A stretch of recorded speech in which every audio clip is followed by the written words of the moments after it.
channel Ngulik Horor.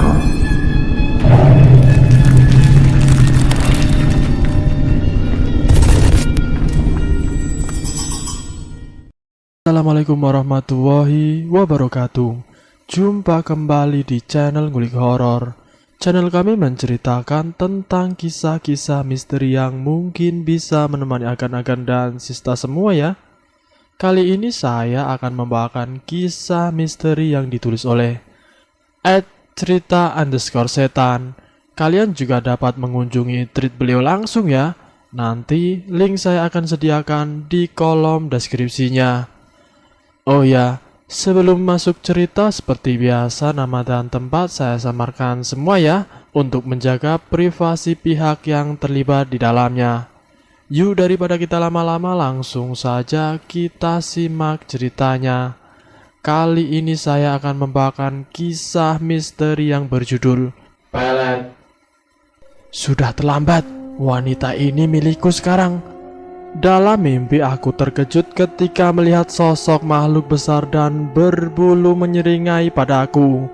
Sosok itu memegang rantai besar dan rantai itu ada di pergelangan kakiku. Cerita berdasarkan kisah nyata yang dialami Nisa. Dia dipelet agar mau menuruti kemauannya. Bagaimana kisahnya? Mari kita simak sama-sama. Sebuah kisah kelam yang dialami Nisa. Dia harus menerima kenyataan bahwa dia dipelet oleh seorang laki-laki karena sakit hatinya. Cinta membutakan mata dan hatinya hingga harus berurusan dengan setan. Awal cerita aku kenal sama orang yang keluarganya sudah guna-guna aku. Pertama kenal masih biasa saja. Kami kebetulan masih bertetanggaan. Tapi waktu aku menginjak di bangku SMP kelas 3, dia mulai berani mendekatiku. Dari sekian banyak laki-laki yang aku kenal, hanya dia yang berani.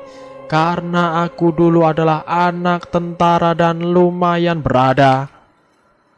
Sampai suatu ketika dia menghubungiku lewat pesan singkat. Hai, ini aku yang tadi pagi nyamperin kamu. Aku pengen ketemu kamu. Pesan singkat dari laki-laki itu. Maaf, siapa ya? Dapat nomorku dari siapa? Aku dapat dari teman kamu, Mita. Balasnya.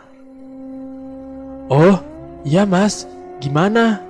Maaf ya, aku minta nomormu tidak langsung dari kamu. Balasnya lagi. Setelah beberapa pesan masuk dan aku balas, akhirnya kami janjian untuk ketemu di belakang gedung sekolah dasar jam 3 sore waktu itu. Terlihat sekumpulan remaja sedang melakukan kegiatan olahraga bola voli. Aku berjalan mengendap-endap agar tidak diketahui para remaja itu.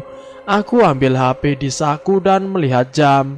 Kami janjian jam 3 lebih 10 menit sesuai kesepakatan kemarin. 5 menit kemudian terlihat dari kejauhan sosok laki-laki yang umurnya 5 tahun lebih tua dariku. Memakai kaos hitam dan celana jeans warna biru. Melangkah mendekati sambil melambaikan tangannya. Aku yang melihat sedikit terkesan dengan tampilannya. Akhirnya kami saling bertatapan.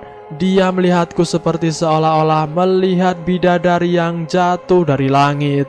Matanya berkaca-kaca seolah ingin mengatakan sesuatu.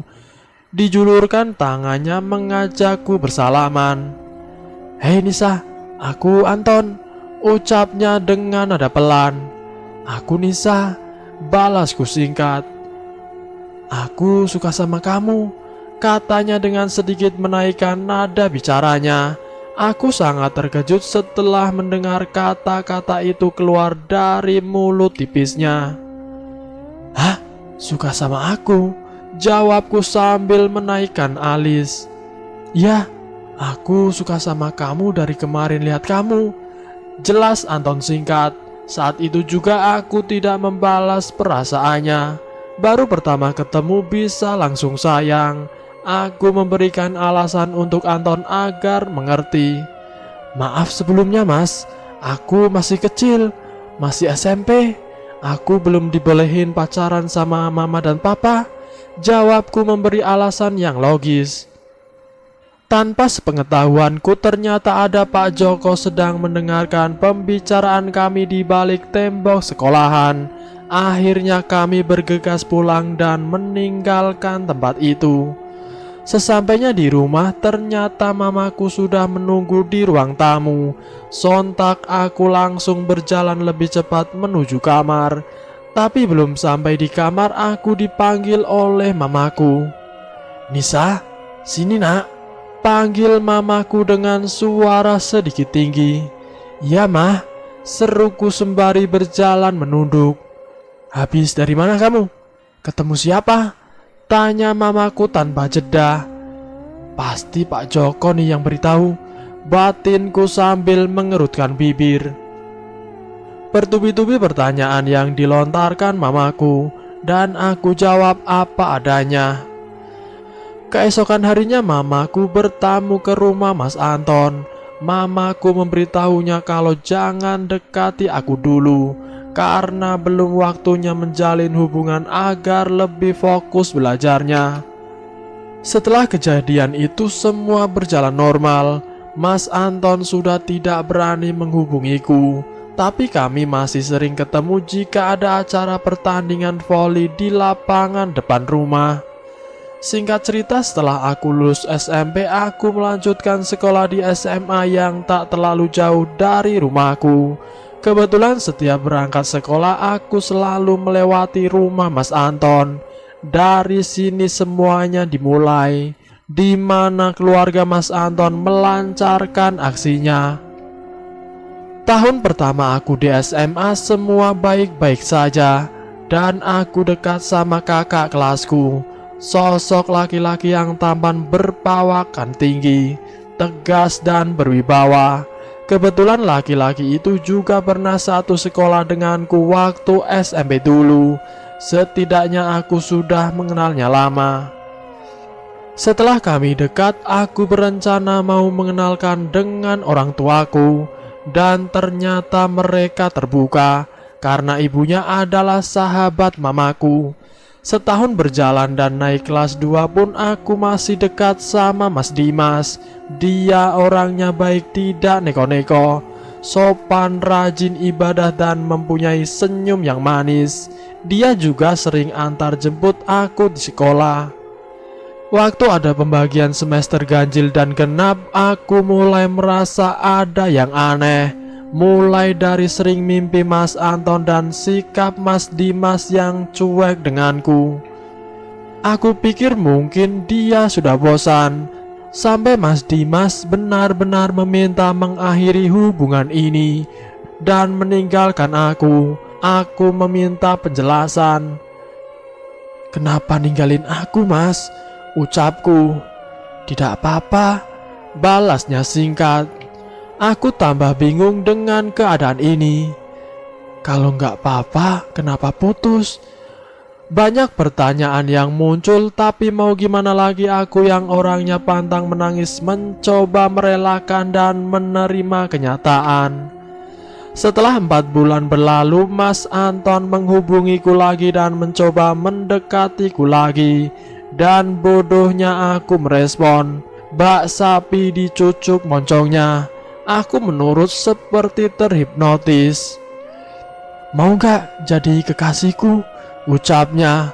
Tanpa pikir panjang aku mengiyakan dan akhirnya kami menjalin hubungan. Selama kebersamaan dengan Mas Anton, orang tuaku tidak tahu. Hanya aku dan keluarga Mas Anton saja yang mengetahui. Karena hampir setiap hari sebelum aku berangkat sekolah, aku sempatkan untuk mampir ke rumahnya. Setiap aku ke rumahnya, aku selalu disuguhi air atau teh, dan aku minum walau dalam hati aku tahu ini ada yang kurang beres. Tapi aku nurut saja, disuruh minum ini makan itu. Sampai waktu pelajaran akuntan, aku ingat sekali itu hari Jumat, di mana di sekolahku selalu mengadakan sholat sunnah berjamaah. Setelah sholat dan balik ke kelas, badanku rasanya panas sekali seperti orang demam, dan mukaku memerah keluar bentolan seperti alergi. Padahal aku tak punya riwayat alergi makanan. Aku merasa mual dan leherku rasanya sakit perih sampai guruku menyuruh untuk pulang. Dan secara tiba-tiba beliau berkata, "Nisa, ini bukan sakit biasa," ucap Pak Mul. Sontak aku kaget apa maksud Pak Mul bilang seperti itu. Tapi aku tidak terlalu memikirkan dan aku segera pulang diantar teman sebangkuku. Rasa mual minta ampun. Anehnya setelah aku pulang dan melewati rumah Mas Anton, badanku mendadak sehat lagi seperti sebelumnya. Setelah di rumah, aku langsung merebahkan badanku di kamar dan mengambil tasbih yang selalu aku pakai kalau aku lagi resah. "Nisa, kamu kenapa? Ada masalah apa?"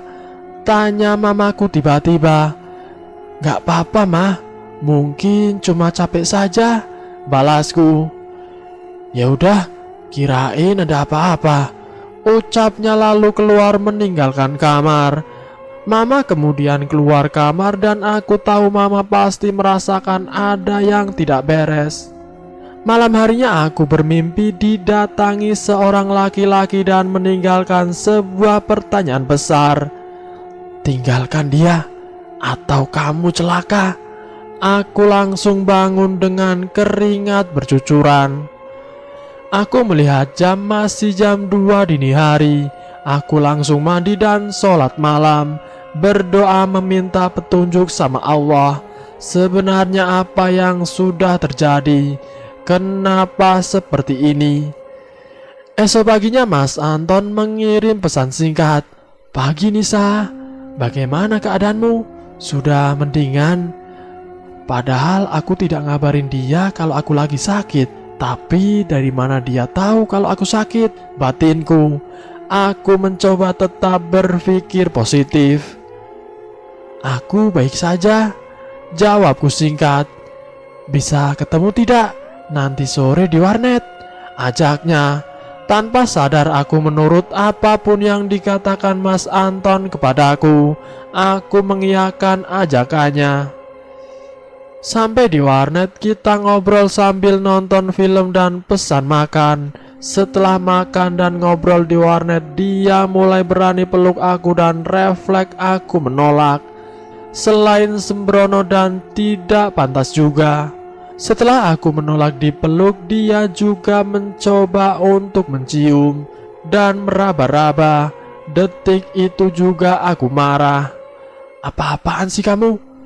Sontak orang-orang yang ada di warnet itu melihat dan penjaga warnet pun datang mengusir Mas Anton. Aku keluar dan kemudian pulang. Sebelum melangkah keluar, aku melihat wajahnya yang marah. Ada rasa takut juga kecewa saat itu. Tapi rasa kecewa lebih besar sampai seberani itu dia ngelakuin itu.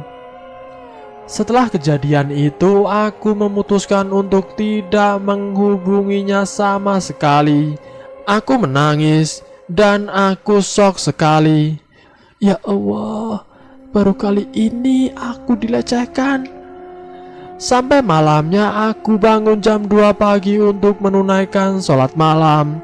Anehnya setelah sholat aku merasa seperti ada yang memperhatikan. Kamar yang tadinya adem mendadak jadi gerah penuh sesak orang. Aku tetap coba berpikir positif, mungkin karena mau hujan suhu kamar jadi lebih panas. Kulanjutkan berzikir sembari menunggu azan subuh. Setelah selesai sholat subuh, tiba-tiba Mas Anton mengirim pesan. "Sebelum berangkat sekolah nanti mampir ke rumah dulu ya.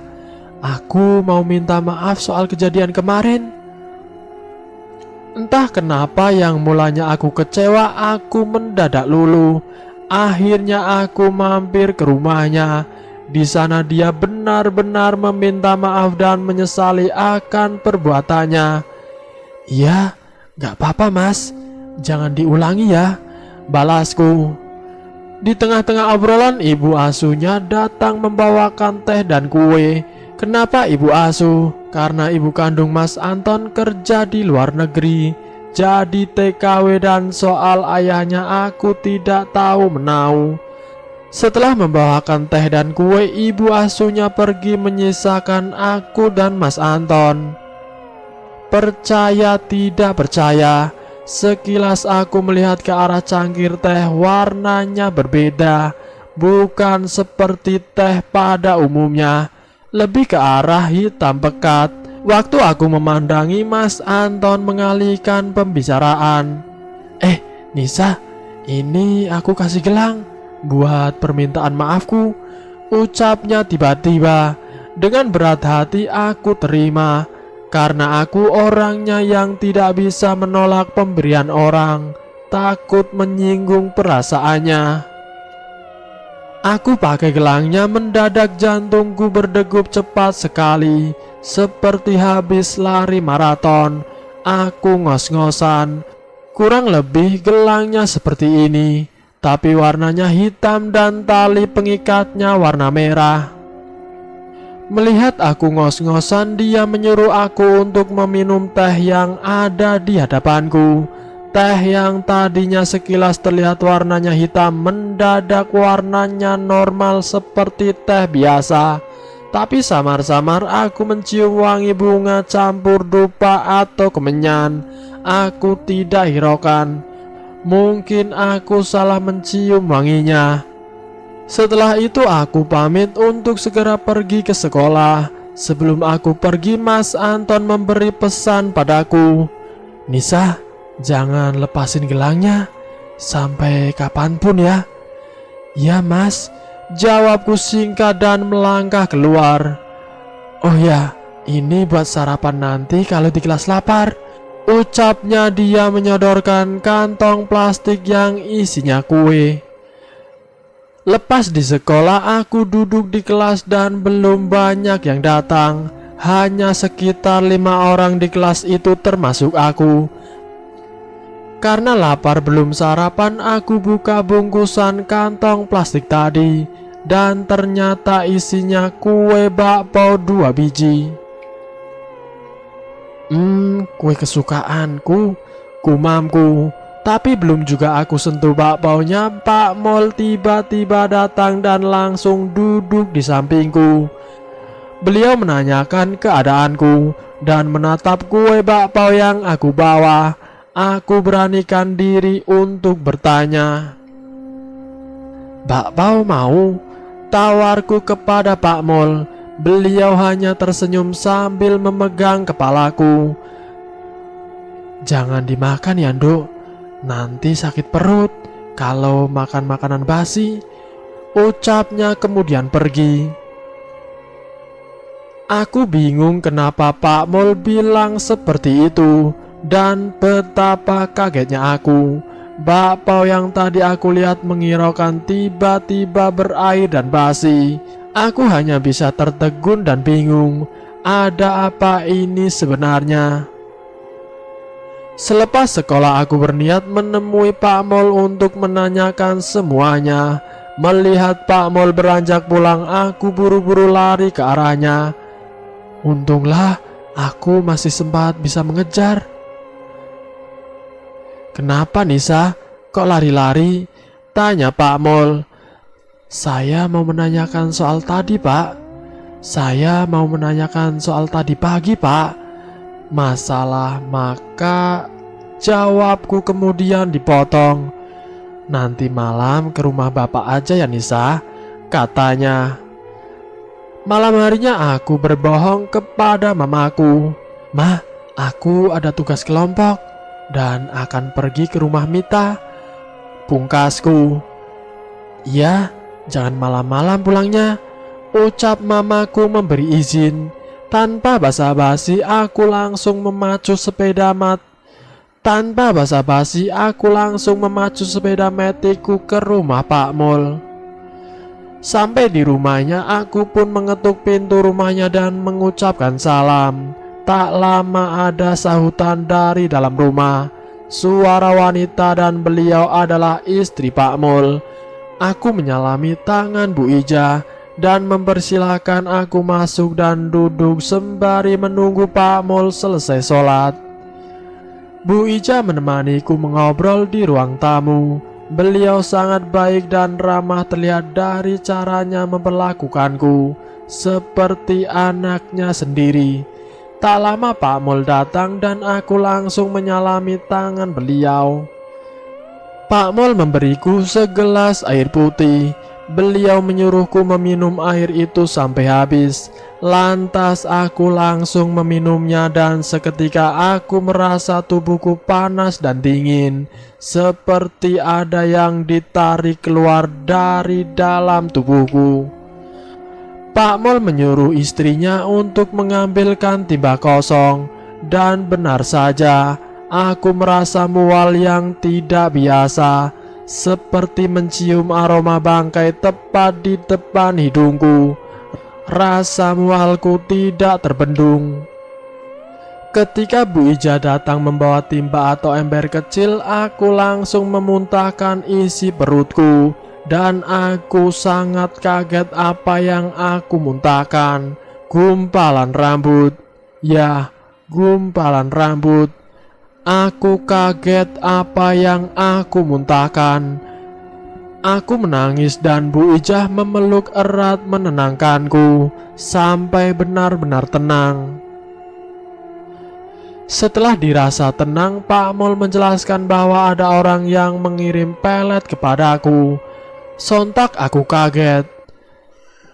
"Siapa yang tega melakukan ini padaku, Pak?" tanyaku.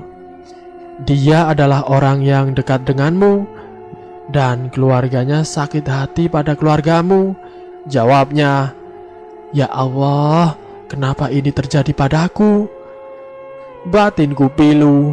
Kemudian Pak Mul meminta gelang yang aku pakai, gelang pemberian Mas Anton. Aku lalu memberikannya dan beliau membawa gelang tersebut.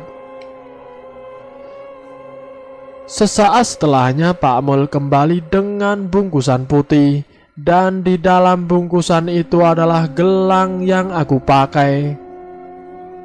"Jangan dipakai ya gelang ini, bahaya, nanti bisa sakit," katanya. "Dibuang saja di sungai.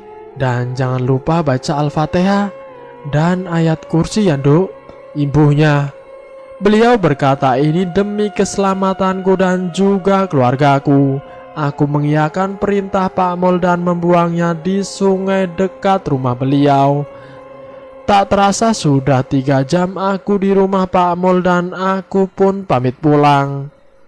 Di jalan menuju rumah aku merasa sepeda motorku melaju agak lambat, seperti mengangkut beban yang berat. Dan benar saja, ketika aku melihat kesepian, samar-samar aku melihat tubuh besar berbulu. Aku merinding luar biasa. Tubuhku berkeringat, tapi aku berusaha untuk tenang agar tidak terjatuh dari sepeda motorku. Sesampainya di rumah, aku melihat ada 2 mobil terparkir di halaman rumah. Dan ternyata saudaraku dari kota Gandrung datang. Aku tinggal di kota es yang dikenal memiliki Afrika Van Java-nya Indonesia. Saudaraku datang bertamasya dari Bromo dan berniat mampir sebentar ke rumahku. Di tengah-tengah serunya obrolan aku masuk dan menyalami saudaraku satu persatu. Ketika aku hendak menyalami Tante Lisa, tiba-tiba anaknya menangis histeris. Hanif berusia 4 tahun. Hanif menangis sambil menunjuk histeris.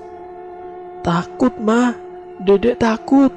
Ada om besar banyak bulunya melotot." Dia menangis. Aku heran dan ingat apa itu yang aku lihat tadi. Tapi Tante Lisa berkilah bahwa Hanif hanya berhalusinasi karena lelah. Tapi aku tahu kalau Hanif ada yang istimewa. Itu karena Hanif sudah bisa lancar baca Al-Quran.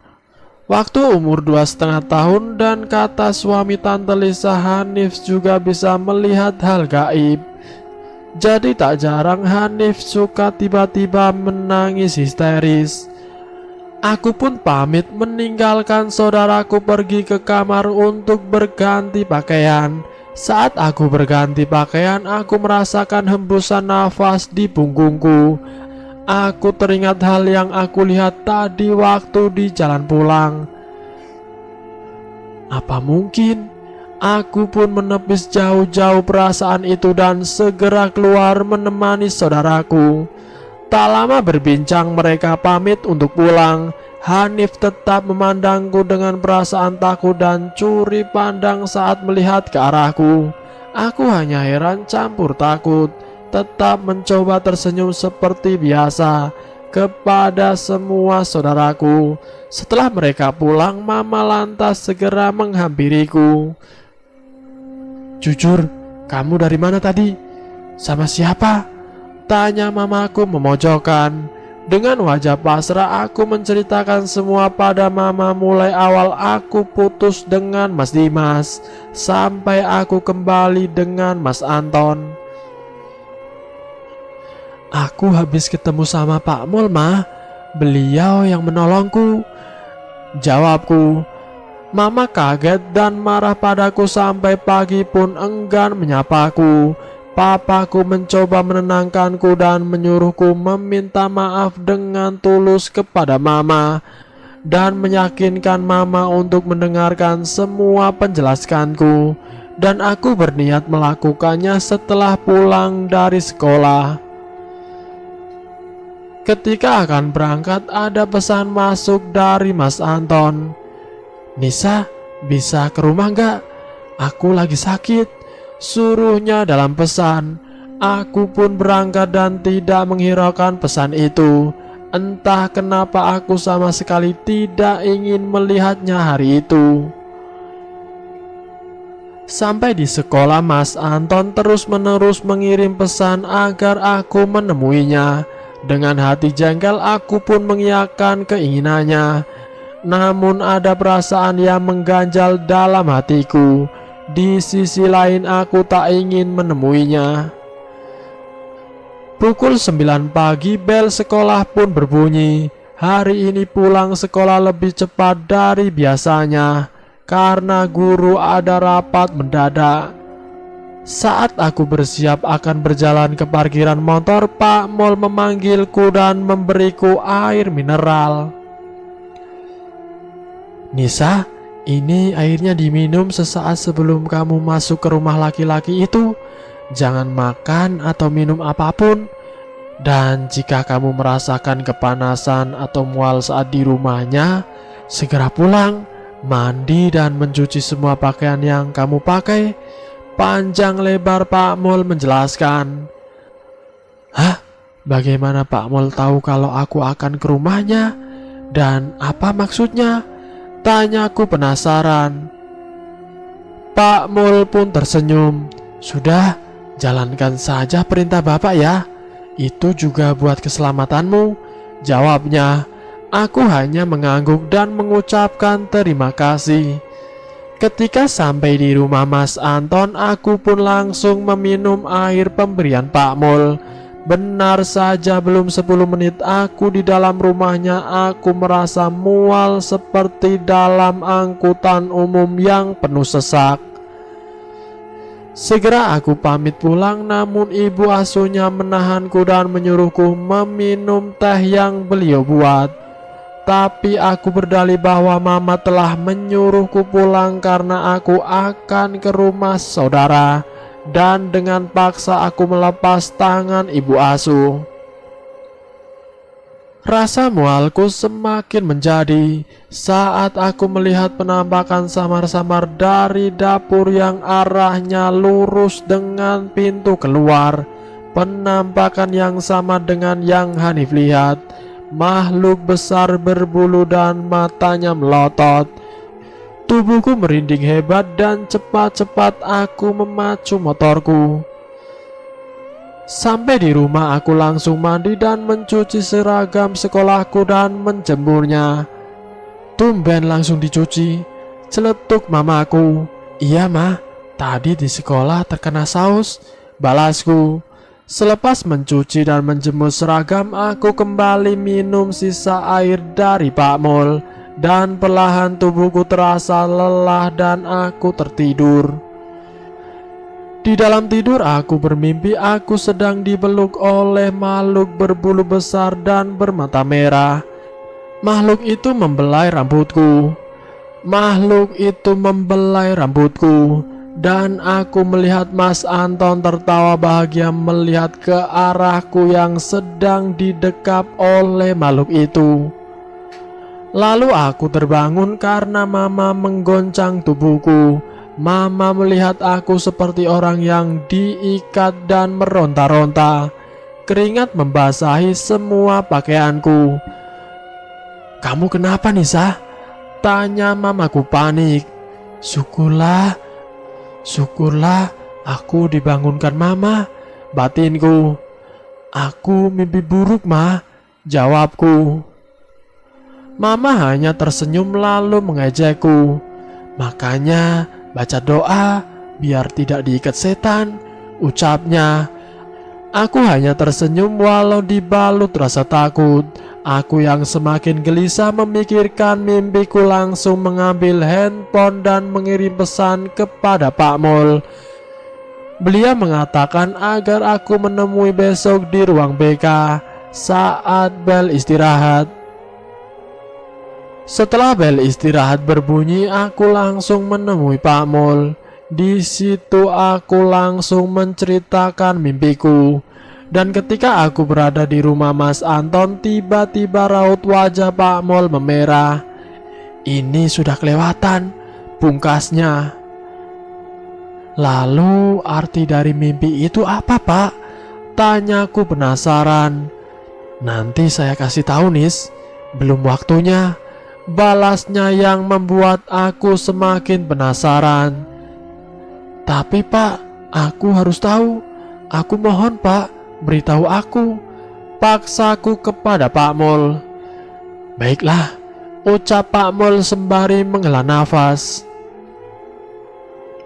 "Sebenarnya kamu dipelet, dan medianya menggunakan jin untuk mengikat dirimu. Pelet ini bukan pelet sembarangan," jelas Pak Mul. Aku yang kagetnya bukan main menangis sejadi-jadinya. Di sini aku ingat sekali di mana takutnya aku. Pak Mul mencoba menenangkanku. "Tenang Nisa, semua akan baik-baik saja selama kamu masih terus berdoa dan menjalankan sholat 5 waktu, dan saya akan membantumu," ucap Pak Mul. Aku mencoba tenang walau dalam hati tak karuan. Aku kembali ke dalam kelas dan tak henti-hentinya aku memikirkan hal yang dikatakan Pak Mul tadi. Aku hanya bingung kenapa hal ini terjadi padaku. Apa salahku? Sampai bel masuk pun aku tetap melamun. Hingga guru datang dan mengajar aku masih melamun. Teman sebangkuku sampai menegur karena aku melamun sedari tadi. Lamunanku seketika buyar dan mencoba fokus pada pelajaran. Singkat cerita, bel pulang telah berbunyi. Aku pun langsung pulang ke rumah. Entah kenapa saat di rumah aku merasa tubuhku sangat berat seperti ada yang aku gendong. Mataku tiba-tiba sangat mengantuk dan aku tertidur di kamar saat itu juga tanpa melepas seragam. Mama panik karena aku belum juga bangun hingga menjelang maghrib, dari jam 12 siang sampai jam 6 sore. Kemudian Mama mengajak Papa untuk bawa aku ke rumah Pak Haji Indro. Sebelum berangkat, Mama ditelepon Haji Indro. Kebetulan yang tidak terduga, Pak Haji bilang agar cepat membawaku sebelum terlambat. Di dalam tidurku aku bermimpi lagi tentang Mas Anton yang menangis karena aku akan pergi. Seakan dia menyesal telah melakukan ini padaku. Tapi aku mendengar lagi ada suara lain. "Sudah terlambat, wanita ini milikku sekarang." Dalam mimpi aku terkejut ketika melihat sosok makhluk besar dan berbulu menyerengai padaku. Sosok itu memegang rantai besar dan rantai itu ada di pergelangan kakiku. Aku meronta ingin kabur tapi tidak bisa. Aku berteriak tapi tak ada siapapun kecuali Mas Anton dan sosok itu. Mama semakin panik karena di perjalanan menuju rumah Pak Haji tubuhku kejang-kejang dan aku berteriak meminta tolong. Mungkin karena dalam mimpi aku mencoba ingin lepas dari makhluk itu. Hampir setengah jam tubuhku tidak berhenti kejang. Dan tibalah kami di rumah Pak Haji Indro. Beliau langsung menyambut kedatanganku dan juga mama papa. Di sana Pak Haji menyuruh papa langsung membawaku ke dalam masjid, atau di rumahnya terdapat masjid umum yang sangat besar. Sesampainya di dalam masjid, tubuhku direbahkan lalu diikat dengan tali rotan. Ketika Pak Haji membacakan ayat suci Al-Quran, tubuhku kembali kejang tak karuan. Tapi di dalam mimpi aku mendengar lantunan ayat suci yang dibacakan, dan beliau mencoba memanggil namaku, mencoba berkomunikasi padaku. Tapi sosok itu marah karena ada yang mengganggunya. Sosok itu melotot ke arahku seakan-akan ingin menerkamku. Namun seketika ada cahaya yang membuat sosok itu kepanasan dan merasa kesakitan. Tidak berhenti di situ, sosok itu mencoba melawan tapi kewalahan dan ia meminta ampun. Rantai yang membelenggu di kakiku pun lepas. Tiba-tiba ada yang memegang tanganku dan seakan-akan ingin membawaku pergi. "Ayo, Nduk, pulang. Tempatmu bukan di sini. Pulang ya, Cak Ayu." Begitu ucapan yang kudengar. Tak lama aku tersadar melihat mama dan papaku. Seketika itu aku menangis. Aku sedih dan ketakutan. Mereka berdua tak hentinya memeluk dan mengucapkan syukur karena aku telah sadar kembali. "Alhamdulillah, saya belum terlambat. Telat sedikit saja, mungkin nyawa Cahayu ini tidak tertolong," ucap Pak Haji menyela. "Cahayu, aku berarti suara yang aku dengar adalah suara Pak Haji," batinku. Beliau menjelaskan semua secara mulai dari siapa yang melakukan ini dan apa alasannya mereka berbuat seperti ini. Bahwa laki-laki yang menyukaimu marah karena kamu menolaknya, karena itu dia melakukannya. Setelah tahu kalau kamu dekat dengan pria lain, kemudian laki-laki itu bercerita kepada kakeknya yang sekaligus dukun. Kemudian kakek itu membantu agar kamu dipelet dan dia bisa memilikimu sepenuhnya. Tunduk sama dia atas ucapannya. Tapi langkah yang ditempuhnya salah. Jelas panjang lebar Pak Haji. Semua yang dijelaskan Pak Haji membuatku kecewa, marah dan takut. Padahal aku telah menjelaskannya baik-baik di awal bahwa aku dulu masih SMP dan tidak boleh berpacaran. Akhirnya aku dan mama papaku pamit pulang. Sebelum pulang Pak Haji mengingatkanku agar tidak berhenti sholat dan berdoa kepada Sang Pencipta. Aku pun mengiyakan pesan Pak Haji dan mengucapkan terima kasih. Sesampainya di rumah, mama menyuruhku mandi dan sholat. Selesai sholat aku masih bergelut dengan rasa campur aduk. Aku tidak habis pikir kenapa setega ini dia melakukannya. Tak lama ada panggilan masuk dari Mas Anton. Tanpa basa-basi aku pun langsung meluapkan semua amarahku, semua rasa kecewaku. Dia hanya diam dan berkali-kali meminta maaf. Aku yang sudah kecewa memberinya syarat. Aku akan memaafkan tapi aku memintanya untuk tidak menghubungi. atau mengajakku bertemu lagi. Ia pun setuju dan hubungan kita berakhir. Sebulan setelah kejadian itu, kakeknya yang memeletku menjadi gila. Dia seperti orang ketakutan layaknya dikejar-kejar setan. Di daerahku kalau ada orang atau anggota keluarganya yang tidak waras tidak bakal dipasung atau dikurung selagi tidak mencelakai warga. Dan ketika kakek Wisnu berpapasan denganku, dia berteriak histeris dan meminta ampun. Mungkin ini adalah karma yang harus dia terima atas semua perbuatannya. Dan yang aku dengar kemarin bahwa kakek Wisnu jatuh sakit. Entah sakit apa, tapi semoga kakek Wisnu lekas membaik dan kembali ke jalan yang benar.